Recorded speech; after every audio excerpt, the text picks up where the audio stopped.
we're going to start off with what is a microbiome. A microbiome or a microbiota is the different types and proportions of microorganisms in a specific location. So for our research purposes, we examined the microbiome in the gut, also known as the gut microbiome. The gut microbiome has been shown to correlate with a considerable number of crucial psychological conditions.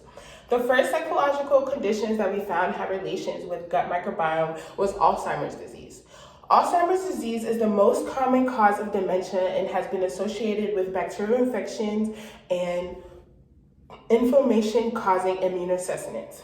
The latest studies examining the intestinal microbiota of Alzheimer's disease patients revealed that the microbiome differs from non-dementia having patients. Via stool samples, it was determined that elders with Alzheimer's disease induce lower P glycoproteins expression levels in vitro than the samples from elders without dementia. We also paired functional studies with machine learning approaches to identify bacterial species, differentiating the microbiome of Alzheimer's disease elders from that of elders with dementia. The relationship between gut microbiome and Alzheimer's is correlated because studies have shown that the gut of a person with Alzheimer's disease is different than the gut of a person without Alzheimer's disease. The second and final psychological condition that we found in relation to the gut microbiome is Parkinson's disease.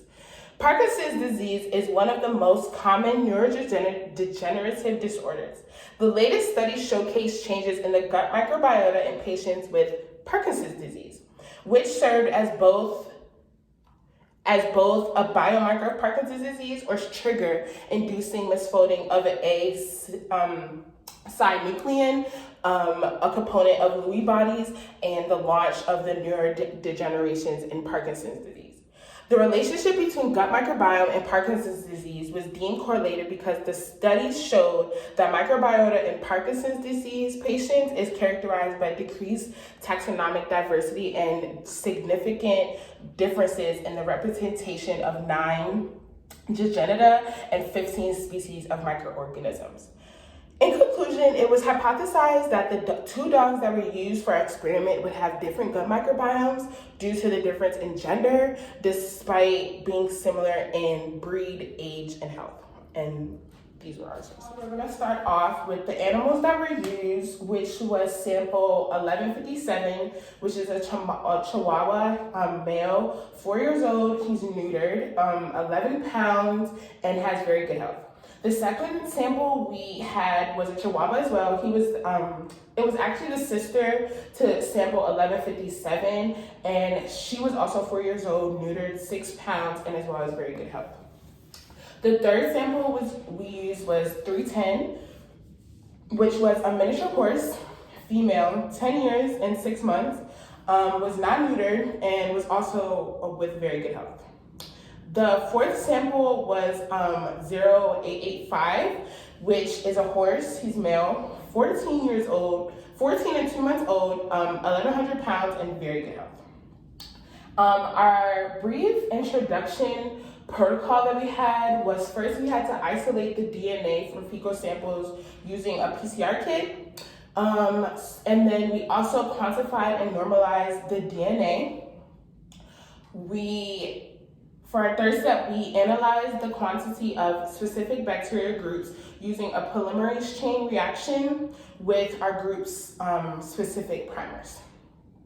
So how we purified our DNA was the commercial kit, which was a Kaizen PCR kit, which is a laboratory technique of molecular biology based on the polymerase chain reaction. It is used to monitor the amplification of the targeted DNA molecule during the PCR, and most commonly associated with the traditional endpoint method used to amplify DNA or RNA fragments, or it can detect nucleic acid sequences in a given sample. So the quantification of our DNA, the instrument that we used for that was a spectrophotometer. This instrument is able to determine the average concentrations of the nucleic acids, DNA, or RNA that is present in the sample. The way the instrument works is that it takes the light that is given and breaks it down into spectral components, and it is able to digitalize the signal as a wavelength. Once the process has been done, once the process has been done and calculated, the quantification will display on the computer, and it will display in nanometers. So how our Kaizen PCR kit was set up was that the primers that we used were the bacteriorhydets and the firmicutes. These primers were used because they were specific in the silico against any known dog. The SYBR green is a fluorescent dye that binds double-stranded DNA molecules by intercalating between DNA bases. It is usually used in a qPCR because the dye can be measured at the pH of each amplification cycle to determine how much DNA has actually been amplified. So for our results, I don't know if you can see this, the UV spectrophotometer DNA quantification. So for sample 1157, so for our first qPCR, we had positive and negative samples along with our 4 animal samples. For our first primer, which was urobacteria, so the CQ value for our positive was 14.20 with an anti-log of 5.3 times 10 to the negative 5. So, and for our negative, we had 29.3 times 10 to the negative 9. And for our first sample, which was 885, our CQ was 17.33 with a anti-log of 6.06. Second primer, which was fungi, the CQ for our negative control, because we did not use a positive sample for that.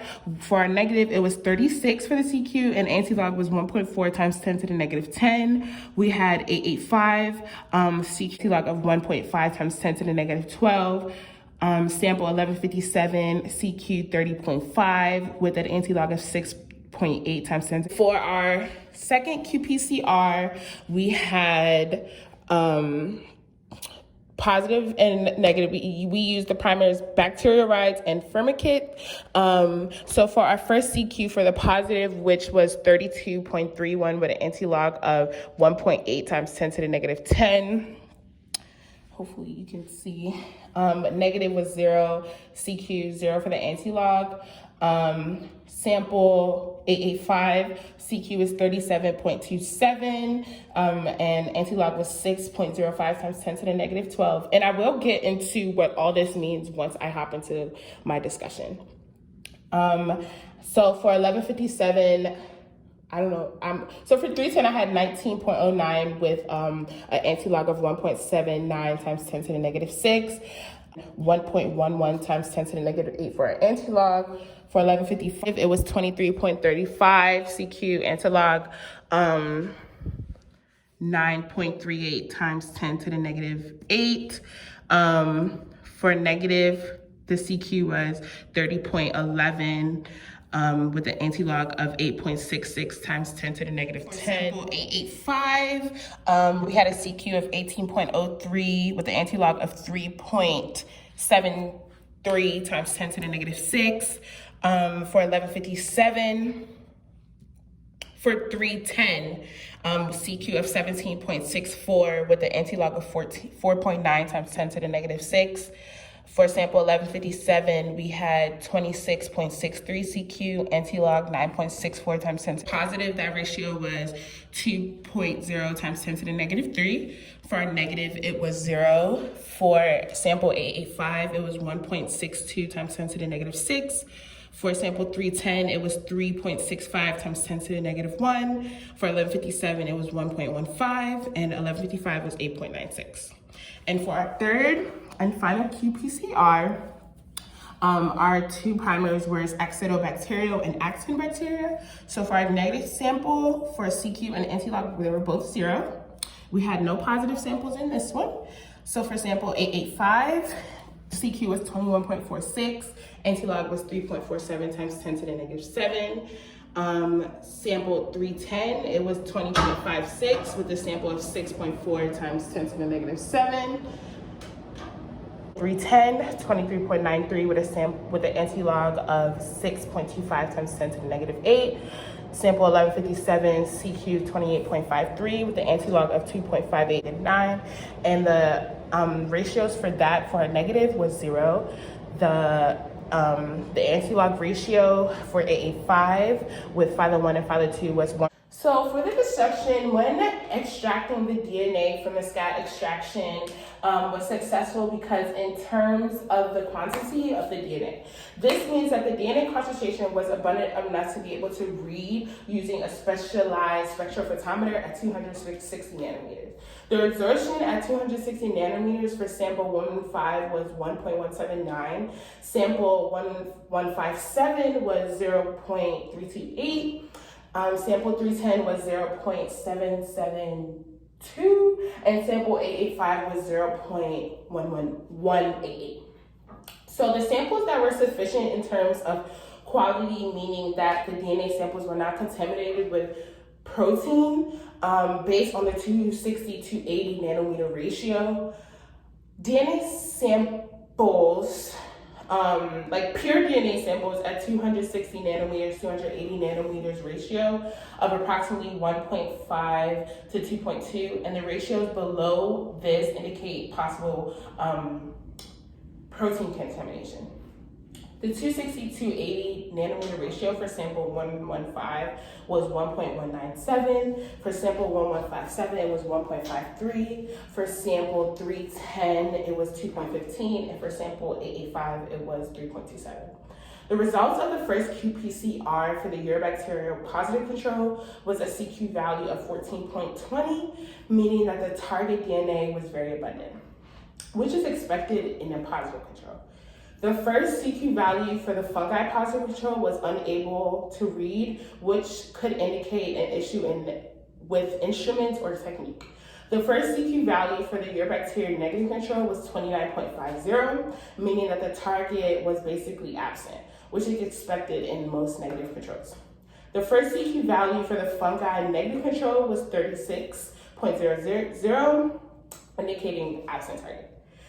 The results for the second qPCR for the bacteriorides negative control was unable to be read, indicating an issue with instruments or technique as well. The second CQ value for the firmicute negative control was 30.11, indicating an absent target. The results for the third qPCR for the bacteriorides negative control was a CQ value of 21.46, indicating a rare target. Ideally, the CQ value for the negative control should be greater than 25.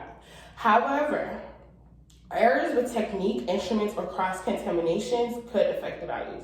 The third CQ value for the ferments negative control was 25.12, indicating absent target. There were differences detected within the gut microbiome between all animals that were compared. The two dogs compared, which were samples 1155 and 1157, were both 4 years old Chihuahua from the same household. Sample 1155 being female and 1157 being male. The second qPCR shows sample of 1155 having a bacteriorides to firmicates ratio over 7 times greater than the ratio for sample 1157, 8.96 and 1.15 respectively. The two horses compared, which was 885 and 310, also showed differences with sample 310 having bacteriorides to firmicates ratio of 0.365, which is significantly higher than sample 0.885, which was a ratio of 0.0000162. The data collected provided insight to the question, will gender have an effect on the gut microbiome? The data also supports the hypothesis that despite two dogs being the same breed, having the same age, and having the same living conditions, the two gut microbiomes will differ. A future experiment to think about would be finding a way to determine the differences within the gut microbiomes of similar animals is caused by the difference in gender or some other